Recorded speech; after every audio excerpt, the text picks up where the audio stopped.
John Boyle, why don't you start us up? That's fine. I found the mute button. Yeah, Russ, what have you seen out of this offense in the second half that needs to get better? I mean, Pete mentioned just converting on third down, but how do you kind of maintain the momentum from how good you've been in the first half into the second half? I just think we have to execute. It's not anything that to go fishing for. I think that we obviously have the ability to do that. We've done that throughout the game, earlier in the game, and everything else. And I think we just have to execute. And I think the opportunities too. The more opportunities, the better. But I think just catching that rhythm and staying out of third and long situations. We the times we haven't. Sometimes it's been a little bit longer distances. And I'm thinking about in the third quarter of last game. We had third and 17 or something like that. So those are always tricky to get, but just stay in the course. We know what we're going to do and how we can do it and how what our mindset is and what we're capable of. Jackie? Hey, Russ. Looking at the 49ers, their secondary is a little banged up, but what do you see from their defensive front? Well, the defensive front's one of the best in the league. They fire around. They're all over the place. Obviously, they got a lot of tremendous players. Obviously both Armstead, Jones, all the guys that got come in and out of the game. So they're really, really talented. They got guys come off the bench from Ford and other guys too. So, I think the biggest thing is their defensive line and what they do. Obviously, Warner is one of the best guys in the league, just in defense in general. That really great safeties. They're a little banged up, on the outside, but they have a really good scheme. They do a really good job of what they're trying to get after and how they do it, and they coach extremely well. So we're gonna have to bring our A game. Thank you. Corbin? Hey, Russ, it seemed like last week that you were able to connect on some throws in the middle that were in tighter windows that maybe you turned down the previous game or two. What goes into your thought process as a quarterback with those type of throws? Just you got to know, number one, the situation and all that, when you're trying to rip it in there, when not. And sometimes you don't need to, fire it in there unnecessarily if you have maybe somebody else open. Out of my peripheral, sometimes I see maybe somebody else open and I can check it down to or whatever. But I'm always trying to find our guys. There's so many great playmakers. And that's the great thing that we have. Michael Sean? Hey, Russ, I know winning is all you want to do. That's your priority and everything. But when it doesn't happen, how do you process not winning, like mentally, when that doesn't happen for you? Well, I think that every opportunity, obviously there's a win statistically, but I think every opportunity is a lesson to learn something. I think that you're always gaining knowledge and you're always understanding more, and and not everything's a failure. I think everything is an opportunity to grow. Individually, collectively as a team, and just, continue to learn the game. I love adversity.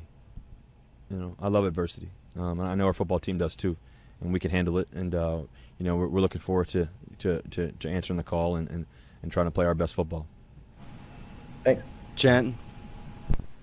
What do you make of when points are scored during the game? Like first half, second half, third quarter. I know that at the end you just want more than the other team, but is there something about momentum, rhythm, any of that about when points are scored? What was your first part of your question, Jen? I lost you for a second. You said I heard the whole question except for the very first part. What do you make of when points are scored in the game? I don't overthink it. You can't overthink it. I think that every possession you want to be able to score, and that's just you want to be able to score touchdowns. I think we've been doing a really good job of that, especially in the red zone and stuff like that. I think our biggest thing has been just miscues, penalties here and there, little things like that. I think about the drive that we had in the first half. We were rolling, we had the screen, and we had a little penalty that backed us. In the Tennessee game, we had a couple penalties there, late in the game, and so we just got to stay on schedule.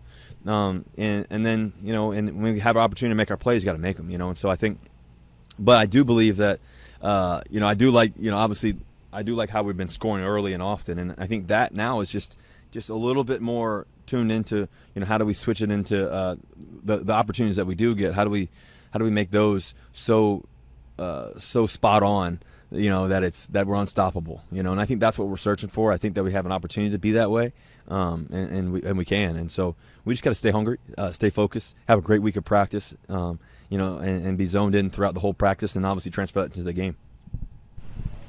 Bob? Yeah, Russell, you mentioned that you love adversity and all that. You guys have sort of had a few slow starts through the years and come back from them, like 2018 in particular. What's sort of the real key to doing that? Kind of keeping everybody, I guess, in the fold when that happens. I think you got to stay the course. So many times people panic and they get, worried and frustrated and this and that. And I think, I think the best thing to do is stay the course and be honest and figure out how we can get better, this and that, and then keep going for it. This league is challenging. Every game is challenging. We play arguably the best division of football. Every week is tough, and we look forward to the challenges of it all. I think the language is everything too. How we pick each other up, how we communicate with one another, how we continue to stay focused on the task at hand. We've been playing some really, really good football, and then there's some things that we can get better at. That's the truth. It's not anything more complicated than that. But now it's taking those things that we can get better at, and really week to week just continue to just improve on those things, and letting all the good stuff that's happening. There's a lot of good stuff. There's a whole bunch of good stuff that I think when teams lose or people lose or whatever it may be, you don't want to get distracted on that stuff in the sense of all the good things that you're doing. You want to be able to stay focused on that and keep doing that really well, but at the same time also be able to balance your mind and your emotions to be able to stay the course and stay focused on the task at hand of how we can improve. And so I think that beautiful balance is what's really key. Brady.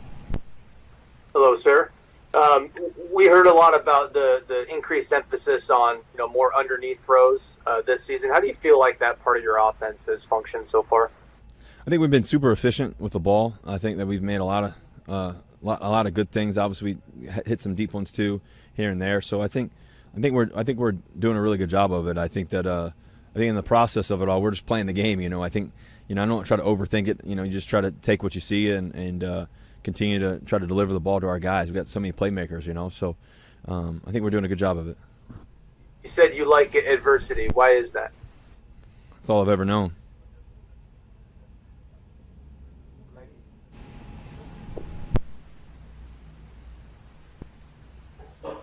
I think he called on me. I'll go.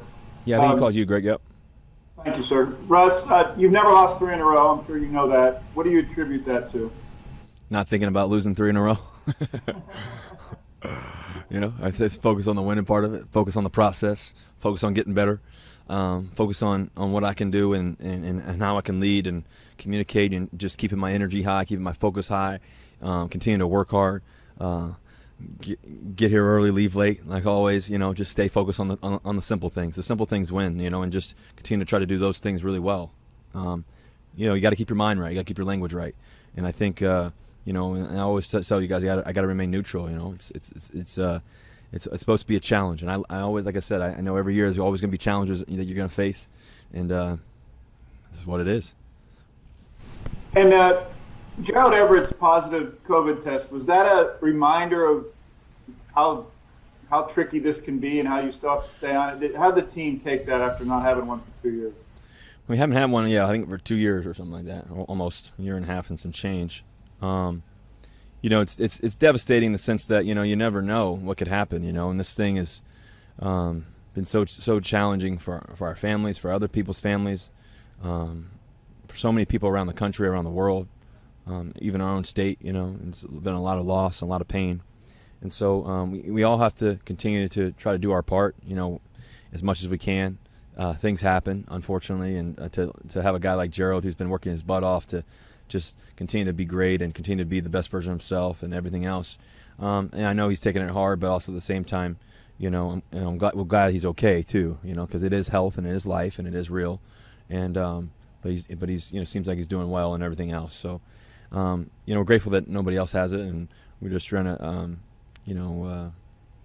bunker down, I guess you could say, in a way, and just be really safe and be really smart. And it's tricky, it's this thing's in the air, it's you don't really know, you know what I mean. So it's one of those things you got to be really careful, and we all have to be careful. It's obviously as players, but also as fans and friends and family members and everything else. And we can do this together. We all have to do it together. We all have to help each other, remind each other, and I think that's really important. John. Yeah, a non-football one. I'm just curious how'd writing a children's book come together? What went into that decision for you guys? And what was that one? Ever since I met C, we've been talking about that for a while, about being able to write a children's book and something that we've always been passionate about. And, we both share the sentiments of Why Not You. Obviously, our foundation is called the Why Not You Foundation. And when we were talking about it, what would we name our children's book, if we had one? And we were both like, why not you? At the same time, it was kind of funny. I think that we want to be able to inspire young kids all around the world, all around the country. And I think that this children's book will paint a picture for them of who they can be and what they can be and what they can do and why not you. And I think a lot of it is that this beautiful imagination that I think, both of our parents, my mom and my dad and Sierra's mom and dad gave us. And hopefully we can pass that to our kids, but also the next generation of kids and their kids and y'all's kids and everybody else's. And so I think that, what's really important about, our book is that it can be anybody that can dream big, and it can be anybody that can do anything special. And I think that we really wanted to demonstrate diversity and just community, and just love and just and just dreaming. We dream really big, and sometimes I think people shy away from dreaming big, and I think that we as parents, we want to be able to instill that why not you attitude. And so that's what we've been able to do for our foundation, our Why Not You Foundation, over the years. And obviously we have our Why Not You Academy too as well. And so it's been a blessing. It's so cool. Like I was on C showed me on Instagram the other day, just our kids, we actually hopped on a Zoom call, and she was showing me the kids at Why Not You Academy, and just I hopped on the Zoom call for 15 minutes, and she talked to the kids for about an hour and a half. But just it's such a blessing to be able to think about making a difference in some young kid's life, and just to be able to impact a kid and inspire a kid and give them a chance and give her a chance to believe in themselves, where sometimes they may not hear it, or may not feel it or experience it. I hope that that's an opportunity that we can continue to do and continue to love that way. And so it's been really cool just to write this book, and it's some really cool pictures. It's been an amazing journey. It's been such a cool journey. So we're grateful for doing it. All right, last question, Adam. I said Adam, yeah, I think. There you go. Russ, another non-football one, but we know you're a big baseball guy too. Have you caught on with the Mariners fever here a little bit? I know. There's this tight race. It's been amazing to watch. I watched the whole game last night. It was an amazing game. Kelnick hitting that ball last night. That was a huge hit. It was a great game. So it's cool seeing the Seattle fans and just the energy in Seattle.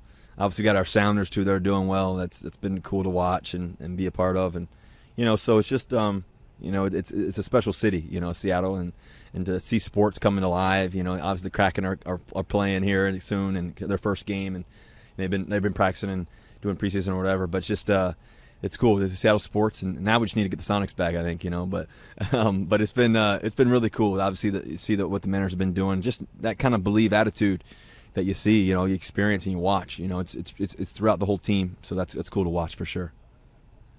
Thank you, Russ. Okay, thank you guys. Go Hawks.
Yeah, man, that's you know how it go, man. Sure, Jamal. I know you guys are all confident what you can be in a defense, the talent you have. What do you think the next step is for you guys to kind of get to the level you want to be at? Just going forward, just getting back to who we are as a defense. Our mindset hasn't changed. We understand who we are. And we just got to get back to believing in that, everybody, you know what I mean, and playing our style of play And starting this week, things will change. Jen? Yesterday, Pete talked about use check and how when he's on the field, it's hard to tell where that personnel group is going. What about that wait and see? Can you not hear me? No, I can hear you a little bit. You're good. Okay. So what about that makes it super challenging on the defense? Just waiting to see what ends up happening instead of being able to see that in a formation change. Right. Yeah. I think Coach Kyle Shanahan does a phenomenal job as far as mixing personnels and just giving certain looks to where they might window dress a certain personnel, make 11 look like 12 or whatever the case may be. 12 look like 11, or they'll bring in 22 personnel. They're very creative, and so we definitely have a challenge at hand. We understand who we're facing, and we have to be on our P's and Q's at all times. John Boyle. I'm good. You can all skip me. Bob. Yeah, Jamal. Ken Norton was saying yesterday he feels like opponents are really paying attention to you in terms of when they see you coming as a blitzer. That it feels like it's pretty obvious. They really have taken note of that after last year. Have you felt that at all, or do you feel like Yeah. Obviously, they're going to slide the protection my way, or they're always looking for me. So I got to, obviously, disguise a lot and do what I do best. Obviously the coaches are putting me in those positions to, make those disguises and whatnot. Obviously, I understand, who I am as a football player, and I understand, what the, opposing offensive line or quarterback is going to do. So, obviously it's just how the game goes, man. But that's not an excuse for me. I'm all about making plays and doing whatever I can to help the team win. Michael Sean. Hey, what's up, Jamal? You said just now that you guys know who you are as a defense. Mm-hmm. Who are you guys as a defense? Yeah, I think it's about just gaining the confidence back, right? When you drop 2 games, early in the season, obviously you have guys that might hang their head, right? But at the same time, it's not about the wins and losses. We got to continue to, put the work in. We got to continue to stay confident, continue to understand what our goals were at the beginning of the season, because it's a long season. Man, we can still reach all of our goals. We can turn this thing around. It's happened before. Even when I wasn't here, it happened last year, getting started late. But obviously we don't want these late starts. But sometimes it happens. Everybody's not going to be perfect in the league. But at the end of the day, it's who's playing the best football in December. That's what it's about. Was the Vikings game so frustrating because what was going wrong was simple stuff on defense? No, we didn't execute, and we took an L.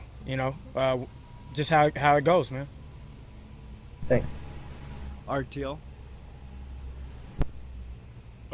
Jamal, following up on that attention you get on defense, is it if you get a double team, for example, is it frustrating for you, even though you're opening up lanes for other defenders, you're getting cut out of the action? How do you manage that? As long as we win, man, whatever it takes. It's not about me, whatever it takes.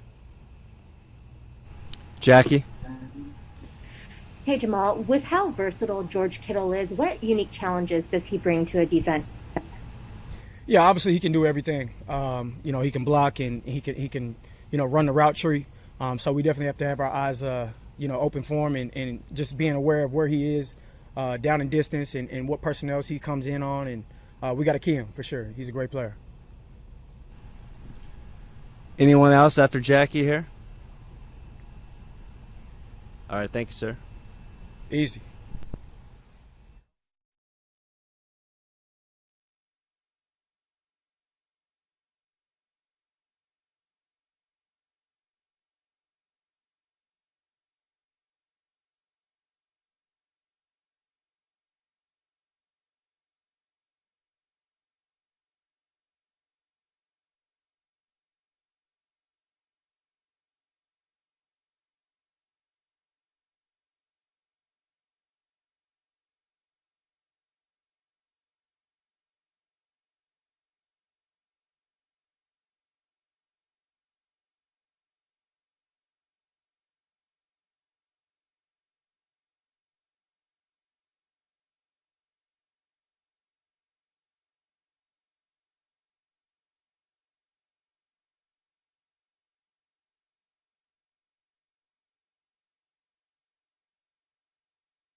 Hey, Robert, I know it was a long road back with the injuries and not getting to play at all last year. How did it feel to finally get back on the field for a regular season game, especially playing in front of the 12s for the first time?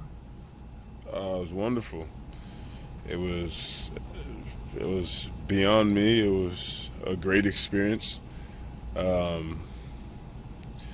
mean, this is what I love doing. So just being back on the field, doing what I love doing, it was everything. It meant everything to me, and looking forward to the next one.